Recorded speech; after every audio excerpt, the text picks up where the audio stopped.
बहुत बहुत शुक्रिया सर, इतना मसरूफियत को होने के बावजूद भी आपने मुझे वक्त दिया। Thank you doctor Subhan. Sir आप तारुफ करेंगे अपना? मैं डॉक्टर मोहम्मद अंजार आलम, MD PhD यूनानी medicine, presently working assistant professor department of medicine, Jamia Hamdard university new Delhi, और मजीदिया में कंसल्टेंट हूँ। सुना है कि बहुत सारे कैंसर पेशेंट का आप इलाज कर चुके हैं। बहुत एक्चुअली मैं अगर आपसे बताऊँ, यूनानी के जरिए मेरे पास पेशेंट तो हर तरह के आते हैं। कैंसर है, हेपेटाइटिस है, किडनी फेलियर है, इसके अलावा और भी पेशेंट आते हैं। हाँ, कैंसर का पेशेंट का मैंने काफ़ी इलाज किया। अब तक जो मैंने देखा है, पहले तो मैं घर से ही बताऊँगा कि मेरी एक सिस्टर थी, सगी सिस्टर, 43 इयर्स एज, उसको ओसोफेगल कैंसर लास्ट स्टेज था। मैंने एम्स, बतरा, सफदरजंग, राजीव गांधी दिखाया। सबने कहा कि चांस नहीं है, लास्ट स्टेज है, और चांस नहीं है क्योंकि हैवी ब्लीडिंग है और सॉलिड लिक्विड दोनों डिस्पेजिया था डॉक्टर साहब। तो फिर मैंने डॉक्टर से कंसल्ट किया, तो उन्होंने कहा कि नहीं, इनको हम कीमो दे सकते हैं लेकिन 3 महीने से ज़्यादा बचेगी नहीं। मैंने कहा नहीं, आप प्रोटोकॉल बना के दीजिए।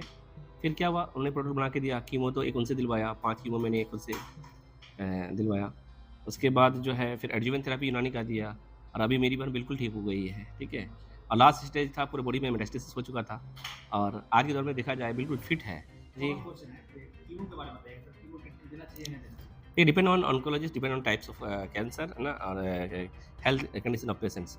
मरीज का स्टेटस क्या है, एज क्या है, टाइप्स ऑफ कैंसर क्या है, बीमारी का स्टेटस क्या है, तो उस पर डिपेंड करता है। लेकिन फिर भी मैंने जो देखा अपने क्लिनिकल प्रैक्टिस में, 6 कीमो तक ठीक रहता है। हाँ, कीमो के साथ अगर आयुष सिस्टम दिया, जैसे यूनानी हो या आयुर्वेदा हो, या फिर डायटी थेरेपी दिया जाए, तो मरीज को फ़ायदा होता है, नुकसान नहीं होता है। क्या होता है ना, अकेले डायरेक्ट कीमो देने से कीमो के जो साइड इफ़ेक्ट हैं, जैसे कॉन्स्टिपेशन है, डायरिया है, हेयर फॉल है, पेन बॉडिक है, मस्कुलर क्रैम्प्स है, इंसोम्निया है। और मैंने जब यूनानी दिया मेरी सिस्टर को, कुछ नहीं हुआ, बिल्कुल सेफ, एक बाल तक भी नहीं झड़ा, और अभी बिल्कुल ठीक है। इसके अलावा भी बहुत सारे पेशेंट मेरे पास अभी चल रहा है अंडरगोइंग ट्रीटमेंट। तो एक और कॉमन क्वेश्चन है कि क्या कैंसर पेशेंट को बार बार उसको जांच कराना चाहिए, नहीं क्या? नहीं, अगर सस्पेक्टेड केस हो, किसी ऑन्कोलॉजिस्ट को लगता है, तो मैं ये कहूँगा कि बेस्ट जो जाँच है पेट सीटी है, ठीक है?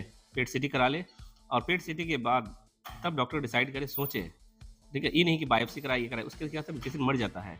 और पेशेंट को सिर्फ जाँच बार-बार सुनने, पेशेंट भी सोचता है। पेशेंट तो आज के दौर में क्या करता है, मोबाइल में पढ़ता है, लोगों से पूछता है कि हमें क्या हुआ है, हम बचेंगे कि नहीं? कि मोबाइल में जो है कुछ भी घुर-फिर के आ जाता है। मैं ये कहूँगा बार-बार जाँच नहीं कराना चाहिए, पहला पेट सीटी हो जाए, ठीक है? जो ऑन्कोलॉजिस्ट है उससे कंसल्ट कीजिए। इसके अलावा हाँ, मेरा जो अप्रोच है, मैं तो ये कहूँगा कि मैं तो उसके पल्स देखता हूँ, जिसको नब्ज़ कहते हैं, जी सर, ठीक देखा है? है। हाँ जी। सर एक और सवाल है कि आप किस मेथड से इलाज करते हैं? मेरा मेथड का जो बात कहूँ, कि इलाज का जो अप्रोच है, ठीक है? एविडेंस बेस्ड अप्रोच है। हम डाइट का बहुत ध्यान देते हैं। हम पहले ढूँढते हैं